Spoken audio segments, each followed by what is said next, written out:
support people to, yeah, got it.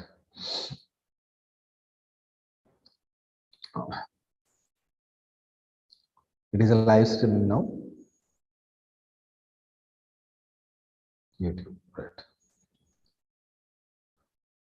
Good afternoon to one and all.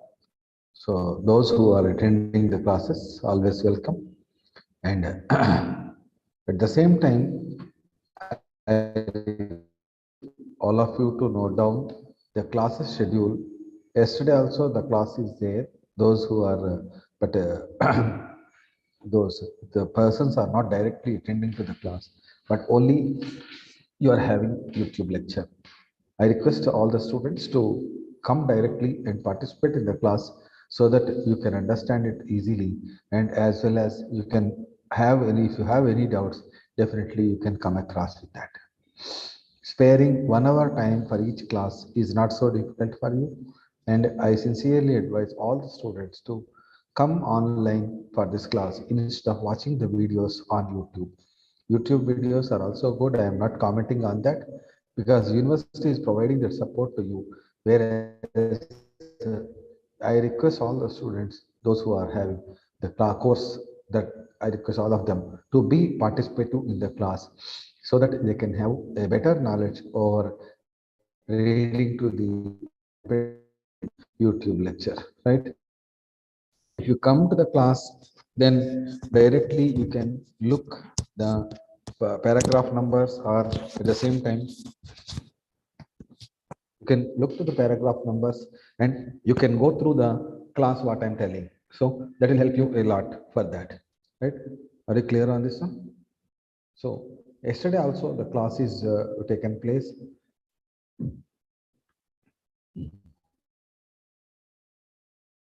Schedule it is given that as per the schedule it is given yesterday and today, and again on 7th and 8th January, 7th and 8th January, you remember 7th and 8th January the classes are scheduled in the same manner, 1:30 to 2:30 for this particular business economics and for all other classes.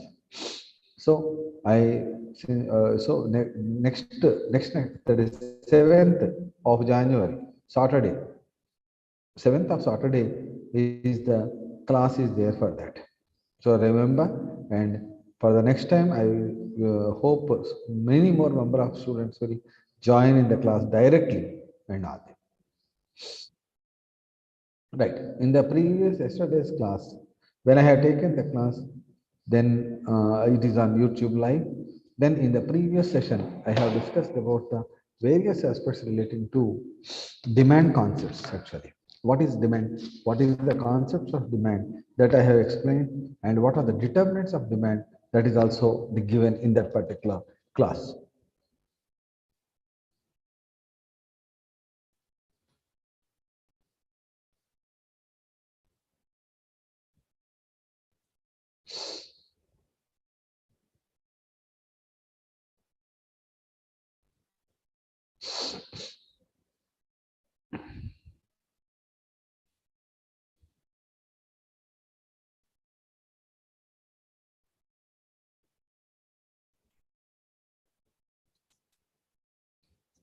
One, today's date is 18th December.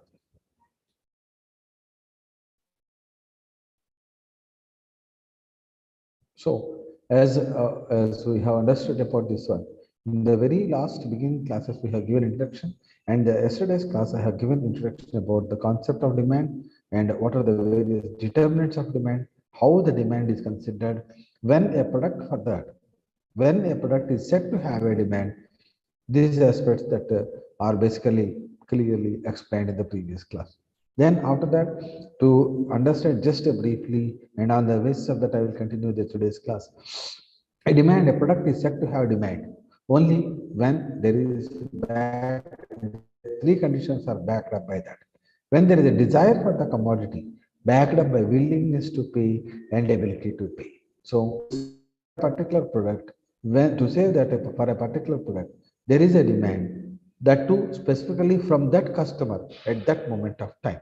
These 2 points you have to to understand that one is that the product is said to have demand when it is backed up by willingness to pay, ability to pay, desire for the product. These three conditions must be satisfied. Then we say that the product is having a demand from that customer at that moment of time. Why we are using this word at that moment at that customer? Because demand is always specific with regard to the time. So with regard to the time, today, now, just now, what is our requirement may differ from the requirement in the next hour. In the same way, from the person to person, the requirement always will differ.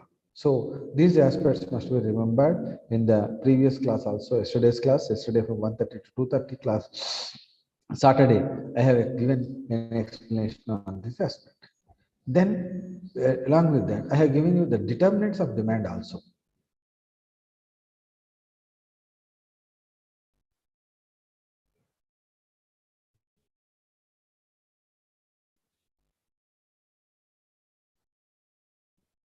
Determinants of demand also I have given you. In the case of determinants of demand, what are the various determinants? That is, first of all, the price is basically the determinant of demand, then income of the consumer, then taste preferences of the consumer, and the weather conditions, population, and so on and so forth. Like that, different determinants are given for the demand. When the demand is going increasing, so if the population increase, automatically demand for the product increase. In case of winter, the demand for the woolen cloths, sweaters will always increase. In the same way, the demand for the coolers will increase in the time of summer. That is why we say that the demand is specific according to the weather conditions, time, and so on. Then in the unit number 3, already what we have discussed in that, along with the determinants of demand, the law of demand is also explained in that. What is law of demand is given in the yesterday's class, that is said to be, we call it as the law of demand. That is, whenever all other things, this law of demand is given by Alfred Marshall. Alfred Marshall, he specifically told that the law of demand clearly states that when all other things remains constant, when all other things remains constant, we say that the demand will increase with the reduction in the price, and with the fall in the price, there will be a raise in the demand. So demand and price both are inversely proportionate to each other. So law of demand is explained in the previous class itself. So law of demand is basically explained with the exceptions also there in that. What are the various exceptions to the demand? That is also to be considered in this particular phenomenon. When we are talking about this, when we are talking about the demand aspect, then the law of demand clearly states that when the price increases, demand decreases. When all other things remains constant. When the price increases, demand decreases. When the price decreases, automatically demand also increases. This is known to us in the case of vegetables and all other items also. If the price of the per kg is more, automatically we will try to buy lesser quantity. When the price is gradually coming down, we will prefer to buy and prefer to use the more amount of quantity of that. These aspects are to be understood. Then the various exceptions to the law of demand is also given. What are the various exceptions? This particular law of demand does not apply in case of the law of demand does not apply in case of, say, Giffen's paradox. In certain cases, those cases are called as exceptions to the law of demand. They are considered. First one is as discussed as yesterday, that is Giffen's paradox. What is the meaning of Giffen's paradox? The Robert Giffen has identified that in case of specific goods or in case of necessities, in case of necessities, then in case of necessities, we will, even though the price increase, definitely the customer will try to reduce the consumption of other products, and he will continue with the same quantity of buying that particular product. So to understand this one, so in case in Britain it has happened, and in same way in India also, when the price of the rice increases, automatically when you are not having sufficient income, and if your income is constant, then in such a case, we will reduce the consumption. We will not reduce the, we are not going to reduce the consumption of rice because rice is a necessity commodity. Always we have to depend on the Indian culture. Then at that moment of time, we will try to reduce the amount of we will try to reduce the expenditure of other products, and we will try to buy the same quantity of rice. So in the same way, when the price is increasing, then the quantity of demand is not coming down in the case of defense goods, then they are going in the same constant manner. That is called as Gibbon's paradox. When we are talking about the other aspects on this, then prestige goods. Some goods are purchased only to show that they are rich people. Then that type of goods are purchased from that customer at that moment of time only to show their prestige. That like diamonds, diamonds are purchased to show their prestige. Diamond rings, diamond jewelry, they are known for the prestige symbol. So the people who are having rich money, they will buy these goods to show their prestige, and that is the reason why in case of prestige goods, if the price comes down, all the people will buy, then immediately the rich people, they will stop buying that particular commodity because they cannot be further continued as a prestige symbol. Then speculation. In case of speculation, what we understand that speculation means what? Actually, speculation means buying a product with the expectation to say that buying a particular product with an expectation to sell it at a higher price. To sell it at a higher price. We are buying the product at now only to sell it at a higher price. That means if we buy a share, the shares, that is what is said in the stock market.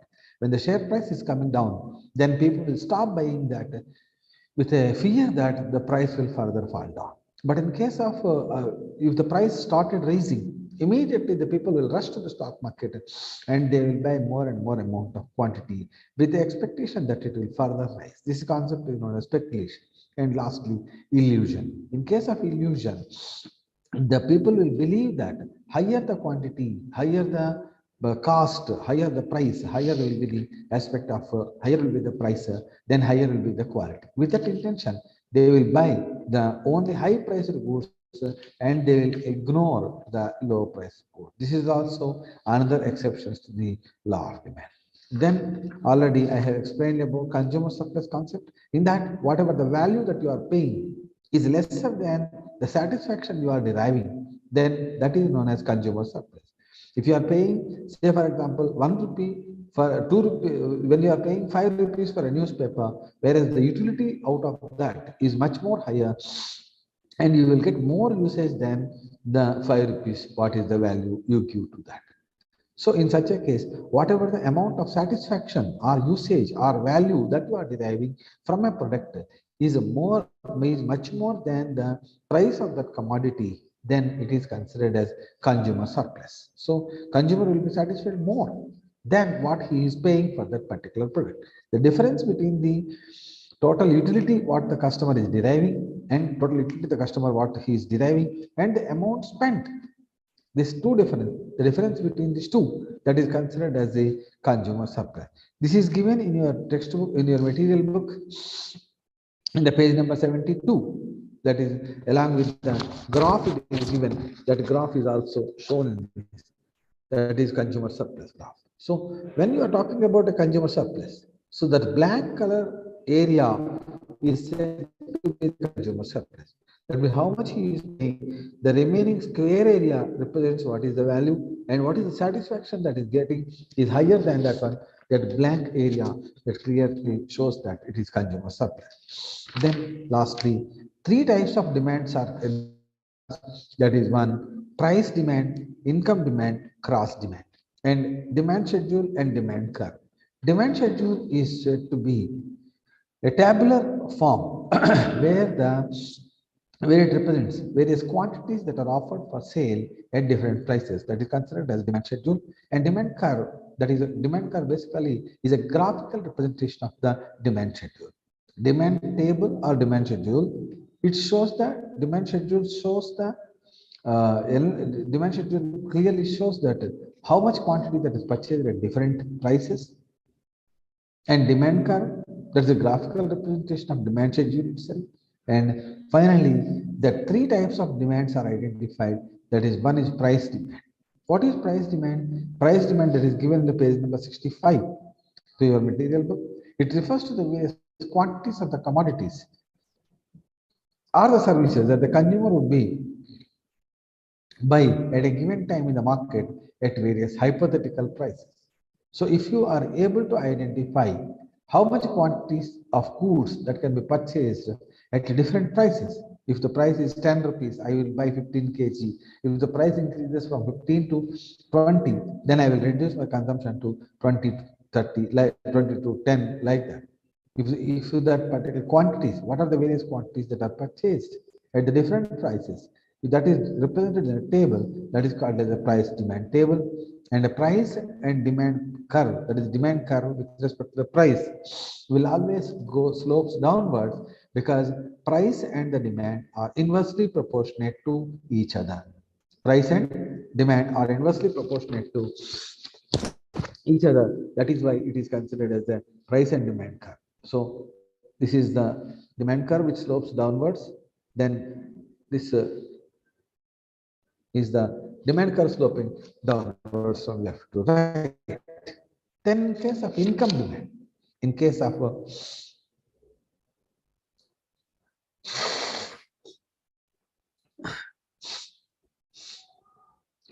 income demand, people will feel that the more the income, they can buy more. But with respect, what is the income demand? The various quantities that are purchased at the different income levels. Income level means today, if the salary is 5,000, then 5,000 to 8,000, 8,000 to 10,000, 10,000 to 15,000. When the gradually the income of the person is increasing, how much will be the buying quantity for a particular product? Then this is happens, this tabular form is said to be income demand. When the income demand is studied, there are two types of goods are studied in this. One is said to be demand for normal goods. Second one is demand for inferior goods. So what is a normal good? What is an inferior good? Let us understand. So in case of normal good, what all the goods which are purchased and used by the normal individual people, they are called as normal goods. We are all using normal goods only. Then what are inferior goods? Inferior goods are the goods which are of low quality, known as low quality, poor for the utilization, and so on. For example, polished rice is a normal good, whereas broken rice with pieces, that is called as inferior good. So when the product quality is very lower, normally the people with very low income, they will try to prefer with the inferior goods. Normal a person with a normal income level, they will go for the normal goods only. So in case of normal goods, the income increases. If an income increases for an individual, the usage also increases. Usage also increases. For example, we are using electricity. When your income increases, automatically you will depend more on electrical appliances. For heating water and everything else, you will go by the electricity. Then when your income increases, automatically you will use more amount of electrical appliances and your electricity consumption will be more. But when the income of a normal being, if it is very less, he don't prefer to have any electrical appliances. He will depend on natural resources. Like for heating water, he will use wood items, etc. Then in such a case, this process is we identify in case of income demand. Then lastly, third one, that is cross demand. What is basically meaning of cross demand? The cross demand basically refers to the quantity demanded of a particular commodity in relation to the price of the other related commodity. The price of the other related commodity. When the price of other related commodity is that the price of other related commodity. What is the price of other related commodity? Two commodities when they are able to satisfy the same need. Two commodities when they are able to satisfy the same need. Then that two types of commodities are known as complementary goods or they may be they are complementary goods. Sometimes they may be considered as the complementaries and substitutes are also substitute goods and complementary goods. What is a substitute commodity? What is a complementary commodity? In case of cross demand, I repeat, in case of cross demand, two types of goods are studied. One is substitute goods, second one is complementary goods. In case of substitute goods, what is a substitute commodity? Say, for example, you want to have a cold drink. Then in such a case, Pepsi and Coca-Cola, they are substitutes for each other. Coffee and tea, they are substitutes. Like that, petrol and diesel, they are substitutes for each other. So, as and when a same desire can be satisfied with the two similar products, then it is called a substitute commodity. If a person wants to have a cup of coffee, but the coffee is not available, if you say the tea is available, definitely we will switch over to tea. That means we are complementary to each other. Coca-Cola, Thumbs Up, Pepsi, all these are complementary to substitutes to each other. When such goods are there, in that case, if the price of coffee is increasing abnormally, then the people will switch over to the tea. If the price of the coffee is increasing further, then they will stop buying the coffee. Then they will prefer to have the tea in order to save their money. So this happens because in case of substitute commodity, why even the price of the tea is not decreasing, why it is the demand is increasing? That means because of the coffee price increase, there is a change in the quantity demanded for the tea. So this concept is studied in case of cross demand. Because of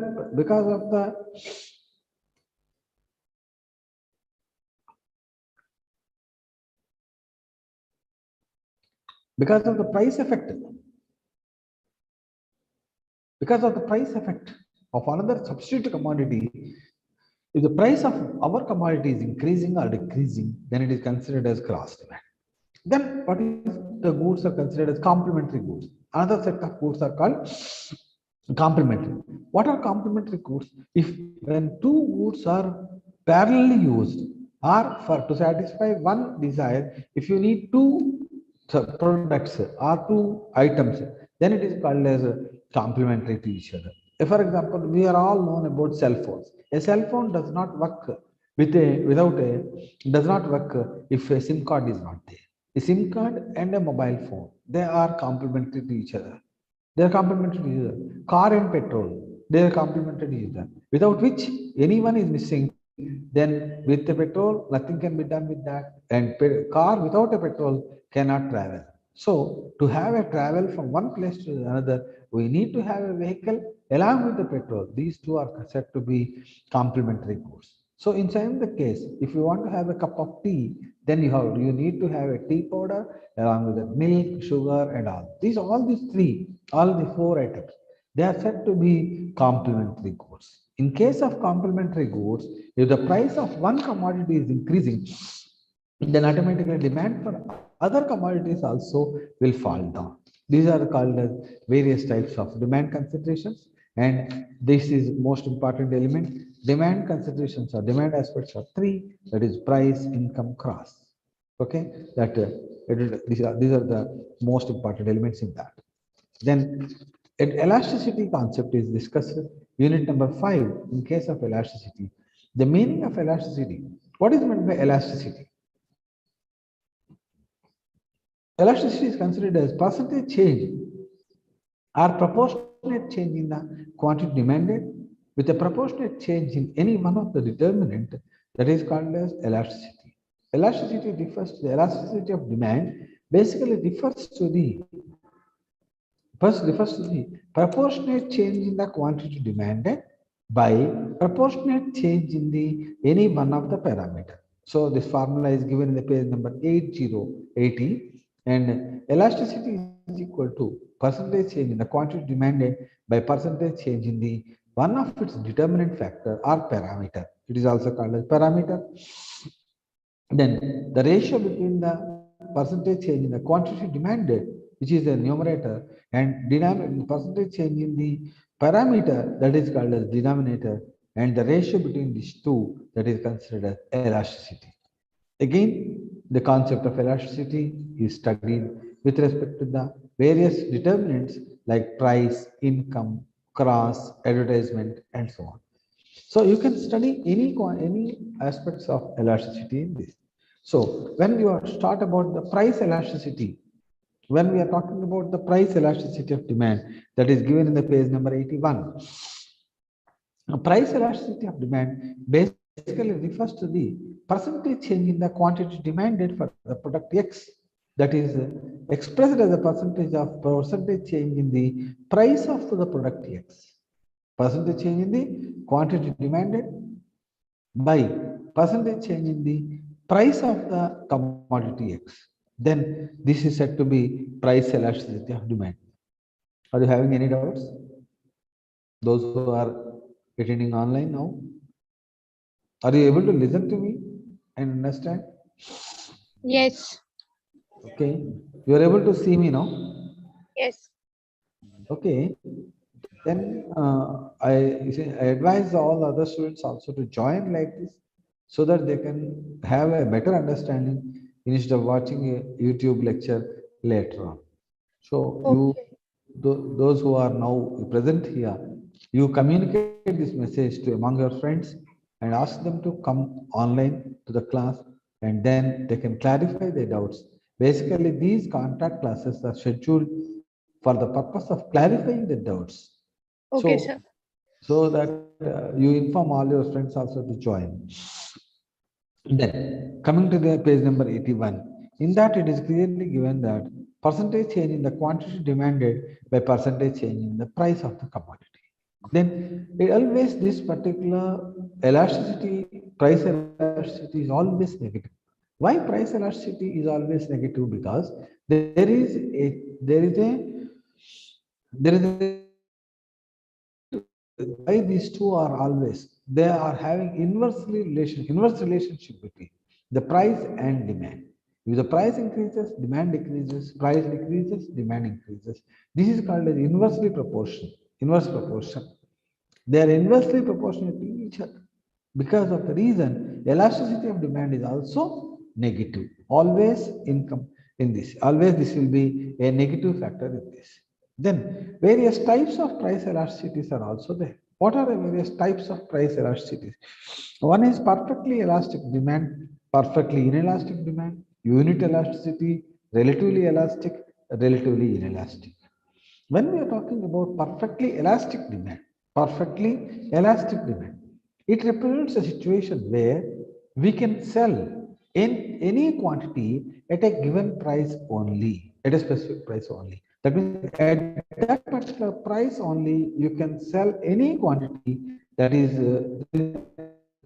the price changes, smallest price change also smallest price change also leads to the zero demand. If any of such situation is, if any of such a situation is there, then in such a case it is considered as the perfectly elastic demand. In the case of perfectly elastic demand, the demand curve is parallel to the x-axis, and elasticity is infinity because there is price change. It is no price change is accepted. Hence, denominator will be zero, and quantity change, that is Q2 minus Q1 by P2 minus P1 is not there. Hence, it is zero. Hence, if the denominator is zero, the value will be infinity. Something by zero is equal to infinity. Then perfectly elastic demand case is a myth, and in general practice it will not be there because even there is a change in the price, definitely the quantity will be purchased. Next, perfectly inelastic demand. In case of perfectly inelastic demand, it is a situation where any price, whatever may be the price, we are going to sell only a specific quantity. Say that means 100 units. Yes, 100 units I can sell at any price, whether it is 10 rupees or it is 15 rupees or it is 20 rupees or at 50 rupees also I can sell only that particular 20 units only. So when there is no change in the quantity demanded, with the change in the price, that is called as perfectly inelastic demand. In this case, the demand curve is parallel to y-axis, then it is a perpendicular to the x-axis and it will be a straight line, towards y-axis. This is known as perfectly inelastic demand.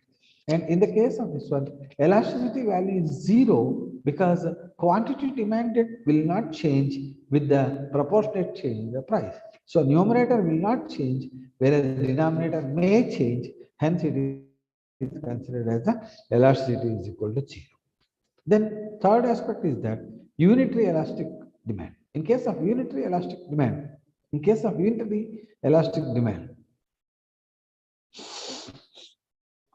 the proportionate change in the quantity demanded is equivalent to the proportionate change in the price of that particular product or quantity. Price is proportionate change in the quantity demanded is equal to proportionate change in the price of that particular commodity. When proportionate changes are same, or change in the quantity demanded is equal to change in the price, then it is considered as the unit elasticity.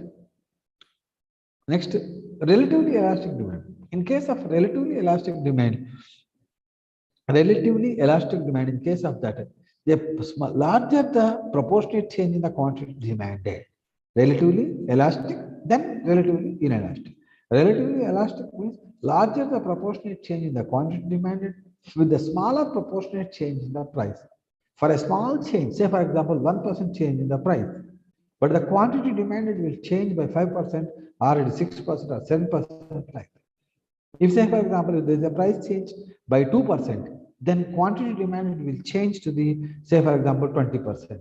So if the larger the proportionate change in the quantity demanded with the smaller change in the price, then it is called as relatively elastic demand. And when we are talking about relatively inelastic demand, when we are talking about relatively inelastic demand, proportionate change in the quantity demanded is smaller than the proportionate change in the price. Smaller than the proportionate change in the price. When the price is changing, when there is a price is changing, then for a small proportionate change in the price, then here larger the proportionate change means it is relatively elastic. Smaller the proportionate change in the quantity demanded, that is considered as a relatively inelastic demand. So relatively inelastic demand. When we are talking about these two, to remember about larger proportionate change in the quantity demanded is relatively elastic. Smaller proportionate change in the quantity demanded is said to be relatively inelastic. These are various types of price elasticity of demand. This is a very, very famous question in the demand concepts. Then we will proceed to understand this. After understanding these concepts, then we will proceed to page number 85, that is income elasticity of demand. Income elasticity of demand. You refer to the page number 85, and if you have any doubts, welcome.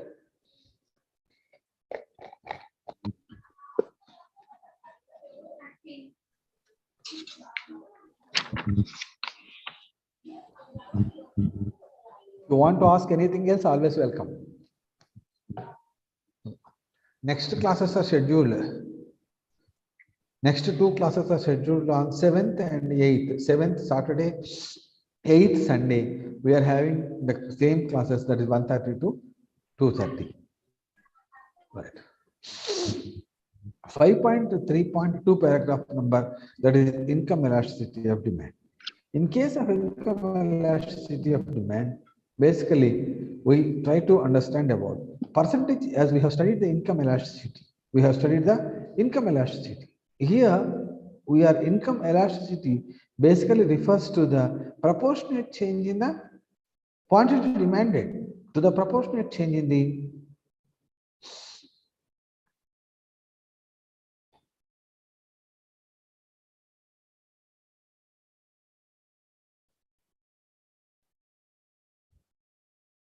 proportionate change in the quantity demanded to the proportionate change in the income of that income that is considered as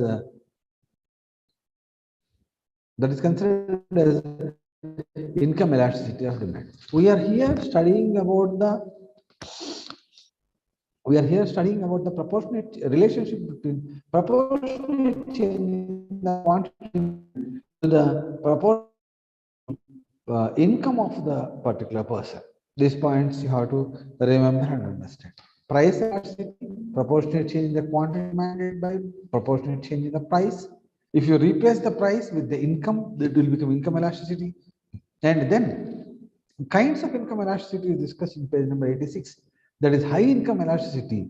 Where income elasticity is greater than one, it is known as high income elasticity. Then unit elasticity of the unit income elasticity, when proportionate change in the quantity demanded is equal to proportionate change in the income, then it is unit elasticity. And a low income elasticity, that means percentage change in the quantity demanded is less than the percentage change in the income, then it is called as a low income elasticity. Then zero income elasticity. These are almost similar to the perfectly elastic, perfectly inelastic. Only the names are changing, but zero income elasticity means when whatever the income change, there is no change in the quantity demanded, that is called a zero income elasticity. Then lastly, negative income elasticity. In case of income elasticity, stop buying the product and then it will be there in that. So negative income elasticity, if the elasticity is less than zero, then it is considered as the negative income elasticity aspect. So actually 5 types are there: high income, unit income, low income, zero income, negative income. In case of inferior goods, this negative income elasticity concept will come. In case of all other, that other four, that is zero income, low income, unit elasticity, high income elasticity, these are possible in case of the normal goods also. In case of normal goods also. So these are you have to remember and understand. Then cross elasticity. Cross elasticity. In case of cross elasticity, page number 87, that is again percentage change in the quantity demanded, that is numerator is same, that is percentage change demanded for product X by percentage in the price of the another commodity, that is substitute commodity. I told you about substituted complementary goods.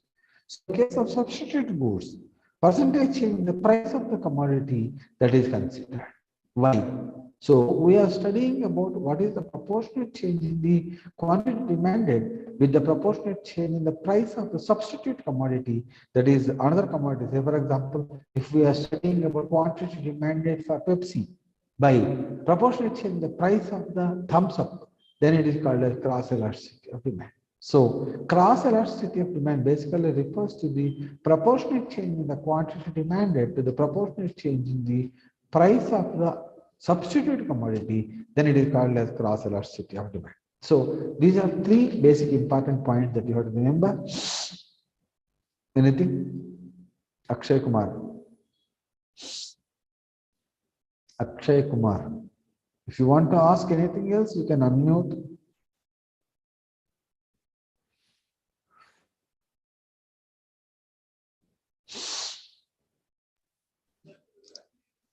Yes?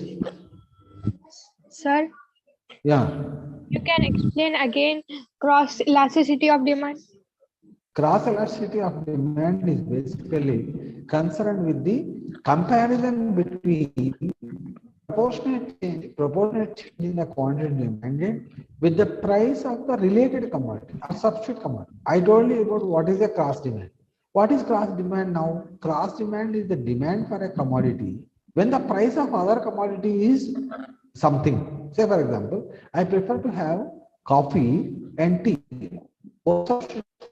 If coffee price is 10 rupees and tea price is 8 rupees, I may prefer to go by coffee. But if the coffee price increases from 10 to 15, then if the tea price is constant, 8 rupees only, I will prefer to go by tea because coffee price increase is there. When there is an increase in the price of one commodity, we will switch over to the other commodity that comes, which is there is no change in that price. 8 rupees tea is constant, it is not increasing. Whereas coffee price is increased from 10 rupees to 15 rupees. Because of the higher price in coffee, because of higher price in coffee, we are going to the tea. That is why tea demand is increasing.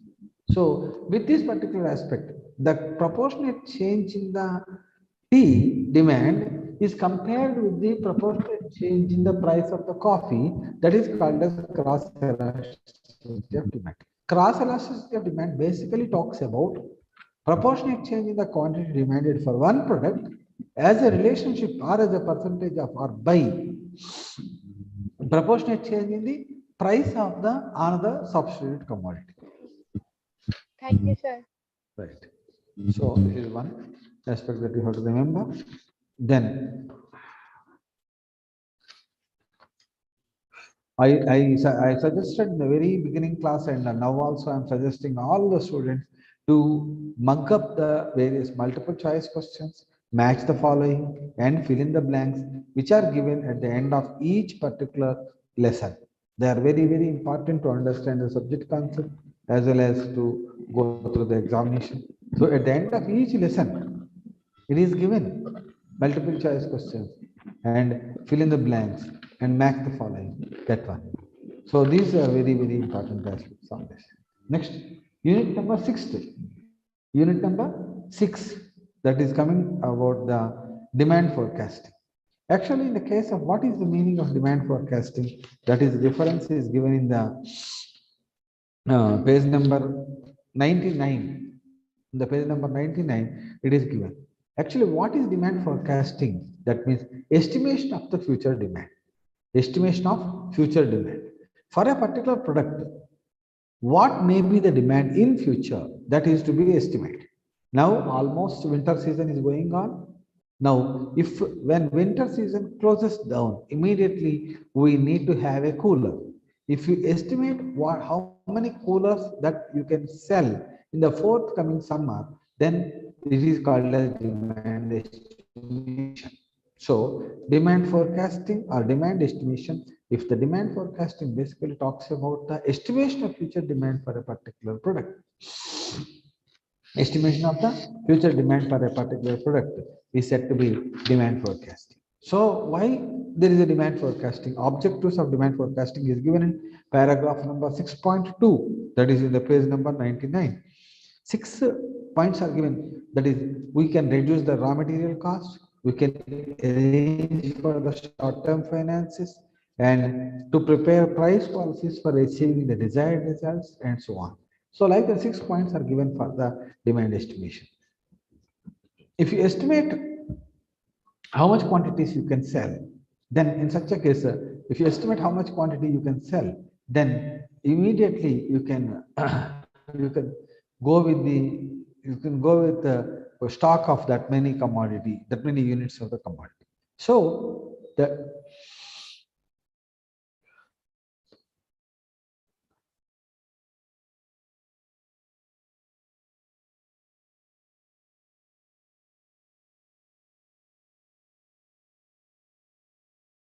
it goes with the demand.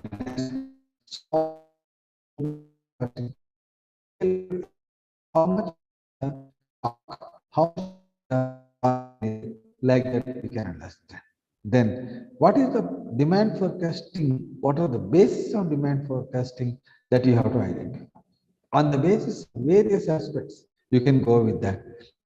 Short term, on the basis of time period, short term forecasting, medium term forecasting, long term forecasting.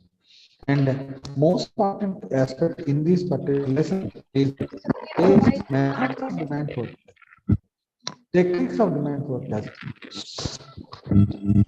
Yes. Hello. If you have any doubt, yes.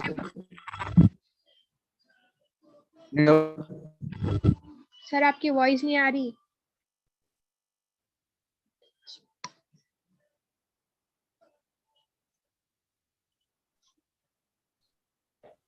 Hello.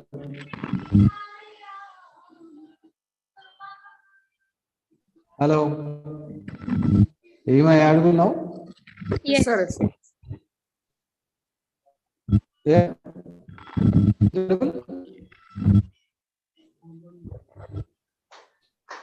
Somewhere. Is it audible? No. Hello. Yes, sir. Yes, sir. Now, is it clear now? Yes, sir. Okay. So when we are talking about the various aspects like approaches to demand forecasting, what are the various techniques of demand forecasting that is given in the page number 102 in the demand forecasting aspect. In the page number 102, it is given. This is explaining the various methods, techniques of demand forecasting. That is an important element in that. There are four techniques are basically understand. There are four broad methods are there in the demand forecasting. That is survey methods, or it is also called as opinion polling method, trend projection method, or it is considered as exploration method, then economic barometers method, and lastly, statistical methods are there. So first, let us go one by one, then we can understand. First one, survey method. In the case of survey method of demand forecast, demand is estimated by surveying the various people. For example, the first is survey of buyer's opinion. In the case of survey of buyer's opinion method, we will survey by individual buyer and we will understand how many people are ready to use a particular product. If I am going to introduce one new product to the market, if I am going to introduce one new product into the market, then we will try to identify how many people are there. But it is not actually it is not possible because for every person you cannot go and ask whether what type of water bottle you want to use or what type of soap you want to use. Like that you cannot. Even though they give answers, it will not be appropriate. That will definitely be different. So taking the buyer's opinion, that can be a sample basis, but it cannot be absolutely correct basis. 100 people if you take as a sample, and out of 100 people, how many people are using for example, how many people are using a Samsung phone? Out of the how many people are using a Redmi phone? Like that, you can take a sample that can be estimated as a survey of buyer's opinion. Then survey of sales force opinion. When you are talking about sales force opinion method, then in such a case, you will talk to the various people who are selling that particular product and you will consider. Then survey of experts opinion. So basing on the technical experts opinion, you can try to estimate the demand for that particular product. That is called a survey of experts opinion. Lastly, test marketing. In the case of test marketing, we will introduce the product in a particular area and we will identify what will be the demand for the particular product. If it is successful, then we will say that yes, this product can be introduced into the overall market. Or if the product is failure in the tested area itself, then we try to modify the product and we will try to make out the changes for that. So these four are considered as survey methods of demand forecasting, which is most important aspect in this particular element of in this particular unit.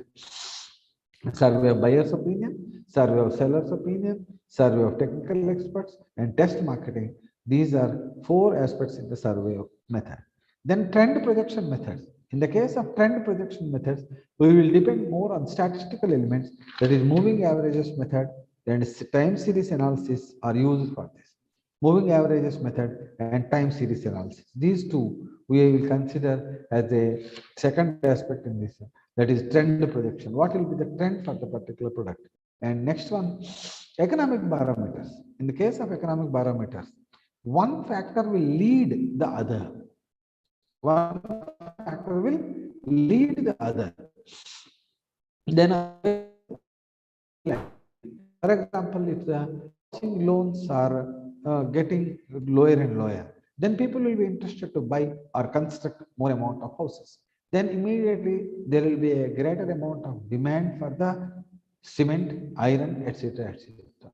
So, what is leading indicator? In this case of economic barometers method, we will go by three aspects, that is leading indicators, lagging indicators, coincident indicators. In the case of leading indicator, one factor will lead other. Housing loan interest rates, that is a leading indicator. Then on the basis of that, the demand for other commodities also will increase. Then second one, lagging indicators, which are following other. And along with that, which will follow, that is called as coincidence indicator. These are the three basic methods in the case.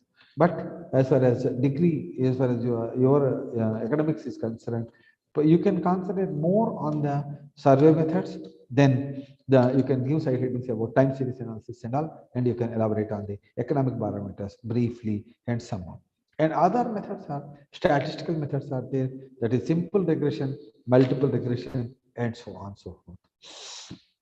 In the case of when a particular method is said to be a good method, which method is the best method to estimate the demand? Actually, till now, no method is said to be a 100% accurate method, because human behavior is altogether, it is very difficult to predict. Human behavior cannot be predicted. So, which product the people will like, that is a different nature in that. So, mostly when a particular method that gives accurate results, possibility, economy, durability, quickness, and flexibility, these characteristics must be there for any method, then such method will be considered as a good method for that. So these are the various important aspects that you have to understand in this. And in the case of demand forecasting for new products or established products, in case of demand for the new products, survey methods in test marketing, life cycle segmentation method is another one. And in the case of estimated established products, market surveys, opinion surveys, trend projection, regression analysis, these aspects can be studied on this. So with this, we have completed the second block also, and we are going for the third block, that is production analysis. So in order to understand about this one, in this class, basically we have given a elaborate discussion about the demand aspects and all. We have identified the yesterday's class a review also, that is demand concepts and types of demand, that is price, income, cross, elasticity of demand, and so on. Then we have understood about elasticity of demand concept. In that, I have given clear elaboration about the price elasticity of demand. In case of price elasticity, 5 types of elasticity are mentioned on that. That is, one is considered to be perfectly elastic, perfectly inelastic, unit elasticity, relatively elastic, relatively inelastic demand. Then inelasticity concept, which elasticity concept, as I explained, proportionate change in the quantity demanded to proportionate change in the price. Then we can understood about the income elasticity of demand. Then we have considered about the cross elasticity of demand in case of these two. Then after that, we have clearly given various other aspects that is relating to the significance of elasticity of demand. Then we discussed just now about the demand forecasting methods. In the case of demand forecasting methods, survey method is most important in that objectives of demand forecasting, why we are making that one, and what are the various classification of demand forecasting on the basis of term period and so on, and various techniques are used for the demand forecasting in that. Various methods. In the case of survey method, we have given survey of buyer's opinion, survey of sales opinion, experts opinion, test marketing. Then second one is said to be then projection method, that is moving averages and time series.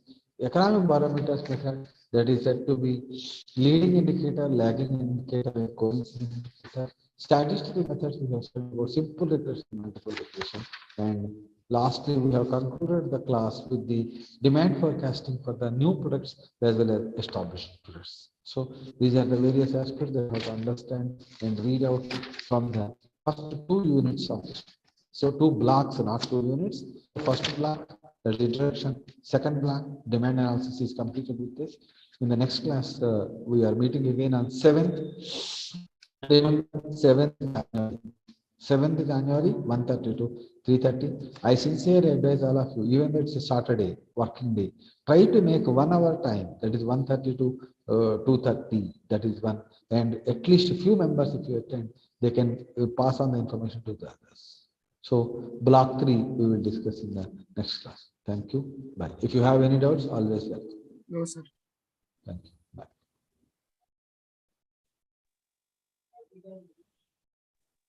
Thank you, sir.